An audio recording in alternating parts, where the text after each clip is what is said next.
Halo, kembali lagi lo Battle Offline di kantor LTS Indonesia. Kali ini nih, kita udah kedatangan dua peserta dari dua universitas berbeda. Nah, kenalan dulu dong. Mungkin dari abang-abang pakai kemeja hijau. Halo, aku Eduardo Kayona atau biasa dipanggil Edo dari Universitas Gadjah Mada. Oke, semester berapa Kak Edo? Aku semester 6 sekarang. Oke, salam kenal Kak Edo. Nah, selanjutnya nih, mungkin ada yang pada udah kenal kali ya. Ya, kenalan dulu nih, abang-abang pakai baju Jokowi. Oke, nama saya Muhammad Anugrah Perdana, bisa dipanggil Aher, bisa dipanggil Dana. Saya dari Universitas Islam Indonesia, Fakultas Hukum, dan saya sedang menempuh studi di semester 4 sekarang. Lo Battle kali ini, kita tuh punya 3 babak. Ada babak bergilir, babak salah atau benar, dan babak rebutan. Oke. Nah, untuk di awal, kita akan masuk ke babak jawab bergilir.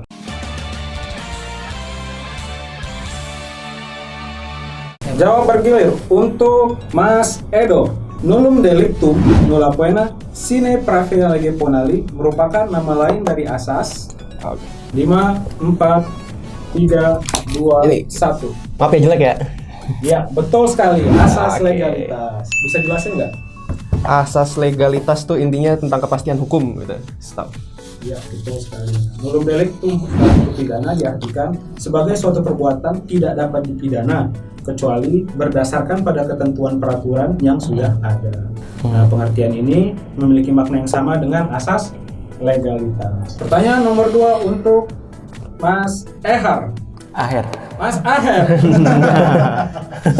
Ya, biar susah kan dari tadi salah mulu. Asas yang menjadikan hukum pidana sebagai upaya terakhir dalam hal penegakan hukum adalah Aduh, agak lupa nih. 4, 3, Dulu pernah dengar itu. 1. Coba dilempar ke Edo dulu aja. Oke, dilempar ke Mas Edo. Apa nih jawabannya Mas? Iya. Coba. Ultimum remedium. Iya, betul sekali. Mantap. Babang skor, tolong catat. Sudah. Soal nomor 3.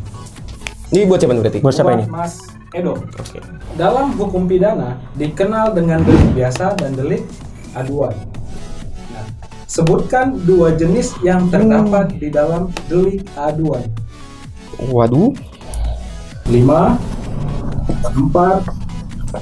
3, 2, 1. Diangkat? Nggak tahu yang satunya. Nggak tahu ini bener atau nggak. Ya. Delik aduan absolut dan satu lagi delik aduan Aduan titik. kosong. Ya. Dilempar ke Mas Aher. Pas. Oke. Belum ada yang benar untuk soal ketiga. Jawabannya adalah delik aduan absolut dan delik aduan relatif. Relatif. Oke. Nah, delik aduan absolut adalah delik yang hanya dapat diproses jika ada pengaduan. Sementara itu, delik aduan relatif merupakan delik yang biasanya tidak menjadi delik aduan, tetapi dapat menjadi delik aduan jika dilaporkan oleh sanak keluarga, seperti yang ditetapkan pada pasal 367 Perselingkuhan. KUHP. Perselingkuhan. Soal keempat, soal terakhir dari babak jawab bergilir. Mas Aher, bentuk tindak pidana korupsi di Indonesia diklasifikasikan dalam 7 bentuk. Silahkan sebutkan 3 bentuk tindak pidana korupsi tersebut. 5, 4, 3, 2, 1. Ya, silakan. Ini mungkin saya salah ya mungkin ya. Gratifikasi. 2 lagi, titik. Iya. Nah, kita lempar ke Mas Edo. Apa nih jawabannya? Coba ya. Ya, silakan diangkat. Bismillah.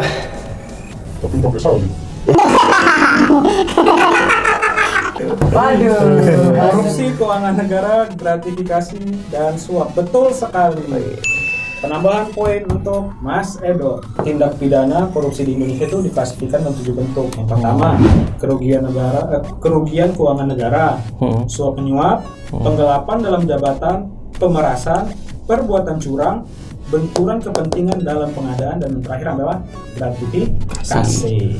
Kita masuk ke babak benar atau salah.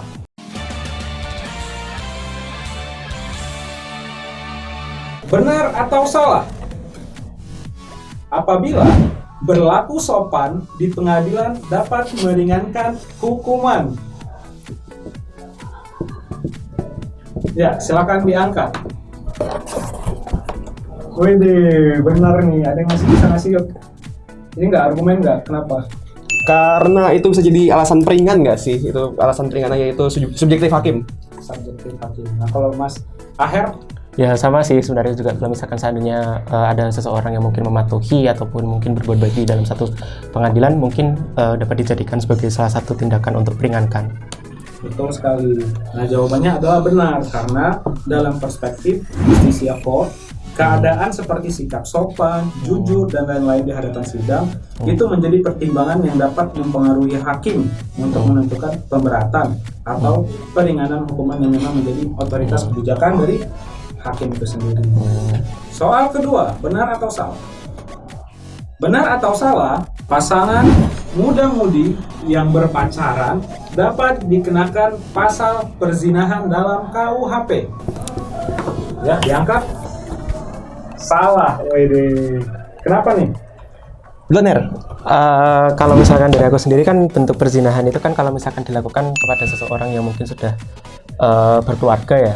Nah kalau misalkan muda-mudi berpacaran itu belum dianggap sebagai salah satu hal yang dianggap sebagai sebuah perzinahan mungkin kalau misalkan dari saya itu sih. Kalau Mas Edo gimana? Intinya sama kayak Akhir, kalau hukum di Indonesia sekarang tuh belum mengatur perzinahan. Kalau salah satunya tuh harus ada yang udah terikat perkawinan baru bisa perzinahan. Soal ketiga, benar atau salah,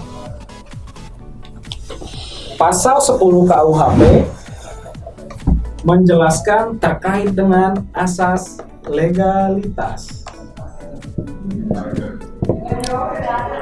Ya, silakan diangkat. Widih. Apa tuh jawabannya tuh? Coba dulu nih. Monggo, Her. Aduh, saya. Kalau misalkan asas legalitas itu yang nulum delictum nulla puna sine praevia legi penale itu masuknya ke pasal 1 ayat 1 KUHP. Nah, kalau pasal 10? Nah itu saya kurang tahu, mungkin Mas itu mungkin yang Jelasin. Gimana tuh, Dok? jawabannya sama ibit ya. Nah, betul sekali, jawabannya adalah salah karena pasal 10 KUHP menjelaskan tentang jenis-jenis sanksi pidana. Kita masuk ke babak rebutan. Nah, di babak rebutan ini teman-teman peserta akan dimintakan memberi satu jargon mereka untuk menjawab. Nah, aku tanya dulu nih, Mas Aher, mau jargonnya apa nih? Kalau saya sendiri kan karena saya penggemar Attack on Titan ya, jadi mungkin saya pakai Shinzo Sasageo. Nah, bisa contohin nggak gimana nanti? Sasageo. Nah, kalau Mas Edo jargonnya apa nih? Karena saya juga penggemar Attack of Titan, jadi Gun saya Rasengan. Itu Naruto Mas. Naruto ya, salah.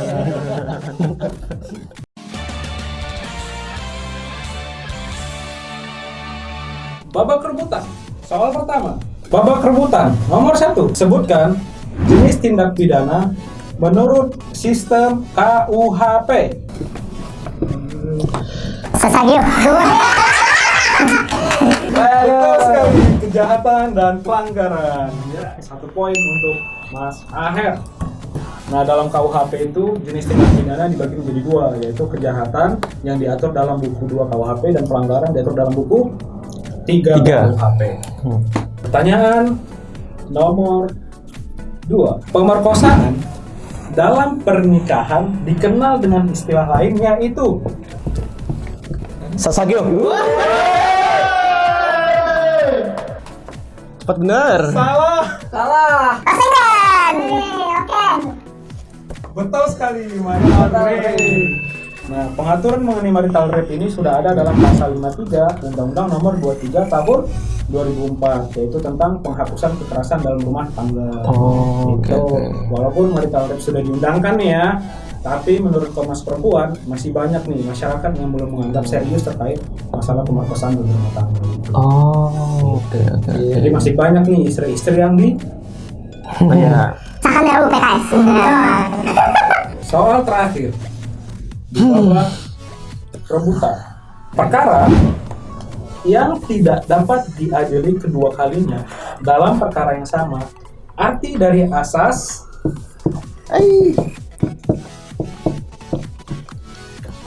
Sasagio. Nebis ini yang betul sekali. Ya, poin lagi untuk Mas Aher. Nah, asas nebis ini dalam hukum acara pidana di Indonesia terdapat dalam pasal 76 KUHP ayat 1. Oh, oke. Isinya adalah orang tidak boleh dituntut dua kali karena perbuatan yang oleh hakim Indonesia terhadap dirinya telah diadili dengan putusan yang menjadi tetap. Gitu. Kita udah sampai nih di akhir law battle kali ini. Dan sekarang kita mau kalkulasi ini poinnya. Untuk Babang skor, silakan Babang skor. Ya, yang pertama Aher mendapatkan 5 poin Oke. dan Edo mendapatkan 7 poin. Jadi selamat untuk Edo. Ya, nah ini untuk terakhir nih, kita disclaimer dulu nih. Nah, program ini bukan mencari siapa yang pemenang atau menilai siapa yang paling pintar. Tapi program ini ditujukan untuk pembelajaran materi-materi hukum yang sudah dipelajari di bangku perkuliahan dulu gitu. Jadi untuk kamu-kamu yang lagi nonton, nah silakan baca lagi gitu. Dan ini sangat cocok untuk kamu yang sering titip absen. Terima kasih sudah menonton. Jangan lupa untuk klik like dan subscribe YouTube LTS Indonesia. Sampai jumpa di video berikutnya. Dadah. Subscribe.